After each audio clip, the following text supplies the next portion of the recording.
Conference बुलाने के पीछे मुद्दा ये है कि लोगों के बीच ये गलतफहमी पैदा करवाया जा रहा है कि लोजपा से हमारे संबंधों का। मैं बहुत स्पष्ट शब्दों में कहना चाहता हूँ कि लोजपा से हमारा कोई गठबंधन नहीं है, कोई गठबंधन नहीं है, कोई गठबंधन नहीं है। हमारा गठबंधन सिर्फ और सिर्फ जदयू, वीआईपी और हम पार्टी से है। हम ये चार पार्टियां मिलकर के चुनाव लड़ रहे हैं और जनता के बीच जा रहे हैं अपने कामों के आधार पर वोट मांगने के लिए। और हमारी लड़ाई जो होगी, वो जो वोट हम मांगने जा रहे हैं, वो विकास के नाम पर वोट मांगने के लिए जा रहे हैं। नरेंद्र मोदी जी का काम और नीतीश जी के द्वारा किए गए कार्यों को हम जनता के बीच लेकर के जाएंगे। करके राशन कार्ड यहाँ बना होगा, मजदूर अगर बाहर भी जाएंगे, वो बॉम्बे रहें, दिल्ली रहें, वहाँ भी वो उस राशन कार्ड से राशन उठा सकते हैं। क्योंकि कुछ जो बातें आई थी उसमें रेक्टिफिकेशन करके ठीक किया गया। अब इस तरह की योजना, चूँकि ये 10 साल तक नरेंद्र मोदी जी बोले थे कि ये गरीबों का होगा, और पहले के लोग, चूँकि अब जहाँ बिजली की बात होती थी, यूपीए की सरकार कोयला घोटाला कर करके बिजली से महरूम किया गया था उनके द्वारा। चूँकि 70% जो बिजली का उत्पादन होता है वो कोयले से होता था। वो कोयला का घोटाला कर करके कोयला ही नहीं होता तो उत्पादन कहाँ से होता। आज पूरे हिंदुस्तान में एक भी गांव, एक भी घर ऐसा नहीं है जहां बिजली नहीं पहुंचा है। 18,000 गांव, जब मोदी जी बने थे प्रधानमंत्री, 18,000 गांव अछूता था। आज एक एक गांव में बिजली पहुंच गया है। सरकार हर एक जिला में एक मेडिकल कॉलेज खोलने का निर्णय लिया है। तो स्वास्थ्य के क्षेत्र में भी आमूलचूल परिवर्तन।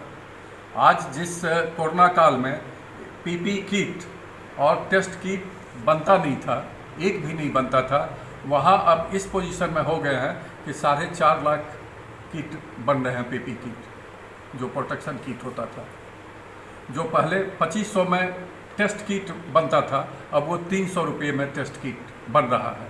हमारे देश के वैज्ञानिकों ने, हमारे देश के डॉक्टरों ने मेहनत कर करके, जिस वेंटिलेटर का कीमत 25 लाख 30 लाख हुआ करता था, हमारे डीआरडीओ के वैज्ञानिकों ने मिल कर करके उसी वेंटिलेटर को, उसी क्वालिटी के वेंटिलेटर को बनाने का काम किया है। उसका दाम 30,000 40,000 है। इतना क्रांतिकारी परिवर्तन हुआ है। अब पहले मैं आयात करता था पीपी किट, अब हम निर्यात करने के पोजीशन में हैं। प्रधानमंत्री आवास योजना के तहत आवास बनेगा। आपके भारत सरकार या बिहार सरकार, दोनों एनडीए की सरकार है। अभी अधिकतर आपके देश में जितने भी बासगीत जमीन है, सब घर में जरूर आम जमीन है। उसका प्रधानमंत्री आवास योजना रोक दिया गया है। इस क्षेत्र में आपकी सरकार क्या पहल करे? आप बहुत अच्छा पॉइंट आउट किया है। हमारी सरकार, प्रधानमंत्री नरेंद्र मोदी जी इसी काम को सुचारू स्वरूप देने के लिए रविवार को ही एक लॉन्च किए हैं स्वामित्व कार्ड। जिन लोगों का भी जो ज़मीन है वो सैटेलाइट से सर्वे किया जाएगा, उसका नक्शा बनाया जाएगा, और नक्शा बना करके एक एक व्यक्ति का ज़मीन का सारा रिकॉर्ड रहेगा। और उनको जैसे हेल्थ कार्ड मिलता है वैसे सॉइल हेल्थ कार्ड दिया गया। वैसे योजनाओं का लाभ आप लोगों को मिला है। कोई भी ऐसा घर नहीं है जिसमें एक न एक लाभ नहीं मिला हो।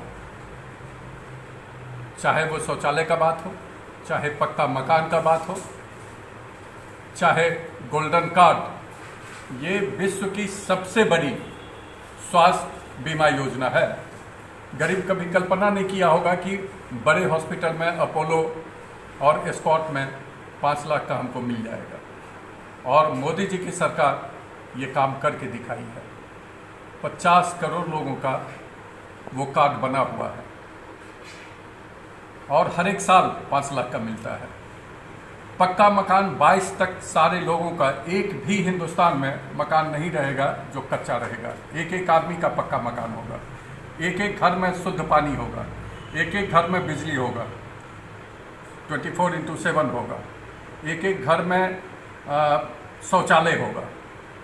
इस तरह से भूखमरी नहीं होगी। चुनाव लड़े, लगता नहीं है कि भाजपा में कुछ मतभेद है, कुछ आपके नेता नॉमिनेशन में नहीं गए तो कोई प्रचार में नहीं जा रहे हैं?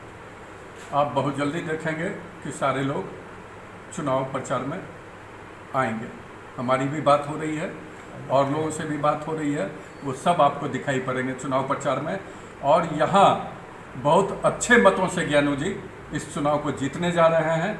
और यहाँ का ही नहीं बल्कि पूरे बिहार का मैं बता रहा हूँ, क्योंकि राजद जो अपराधी और माले जो उग्रवादी का गठजोड़ हुआ है, उससे किसानों में और आम आदमी में काफ़ी भय व्याप्त है माले के साथ गठजोड़ करने में। क्योंकि राजद का अपराधी चरित्र के नेता रहे हैं और माले का उग्रवादी चरित्र के नेता रहे हैं। वो दोनों गठजोड़ से भयभीत है बिहार की जनता और उसके खिलाफ वोट करेगी। ठीक है, थैंक यू।